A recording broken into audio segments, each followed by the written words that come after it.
Let's talk about a couple of metabolic pitfalls for mold illness, mold toxin illness there. Mitochondria function. Every single cell in your body, I want you to think of like, kind of a apartment building or a box, okay? Every cell is an apartment building, or sorry, an apartment in a large building, right? In a high rise. So in that apartment is a special piece of machinery called a mitochondria. You can't do any work at all in the body, let alone heal, without good mitochondria function. One of the big keys to mold illness and even Lyme and some other toxins, toxic illness that's been chronic for you is going to be your mitochondria is not functioning. Mold hijacks what's called your NAD pathway. NAD is an extremely important compound that's used by the mitochondria to make energy and to help, antioxidants, basically to help protect your body from oxidative stress, to help you fuel your immune system so it can go get the bad guys, right? But another one big for mitochondria is minerals. Minerals are the currency of the body's metabolism. Low minerals, especially low trace minerals, you're not going to communicate cell to cell. Your mitochondria is not going to work well. Your problems with your pH, blood chemistry, everything, it hinges off mineral status. It's really important. Poor methylation. Methylation, again, is another topic, but you probably heard of it by now.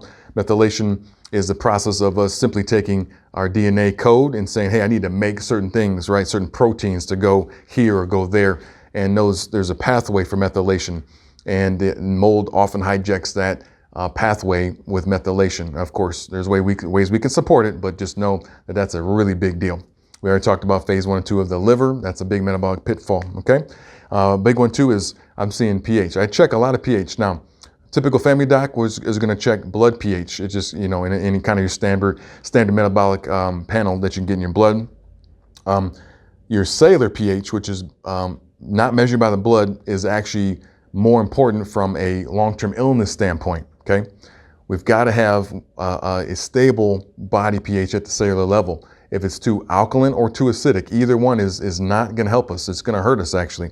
And you've probably heard of, we want to get super, super alkaline. Cancer can't grow in an alkaline environment. Totally wrong. There's all kinds of cancers that can happen in an alkaline environment. It just so happens that I'd say 7 to 8 out of 10 patients that I see, and what the literature backs up, is that we're too acidic. So yes, we need to correct that pH, but we have to first understand our pH before we can go about correcting it. But that's big. If our pH starts to fall away, let's say this is the perfect pH, which is about 6.5. As it falls away, either more acidic or more alkaline, we get a more and more dysfunctional body. The cell can't hold as much oxygen. We can't get rid of waste as easily. The microbes love a low oxygen environment. They thrive in that. So we got to really talk about pH, which is not really talked about much, even in functional medicine. Haven't really heard that too much, which is sad. It makes a big, big deal.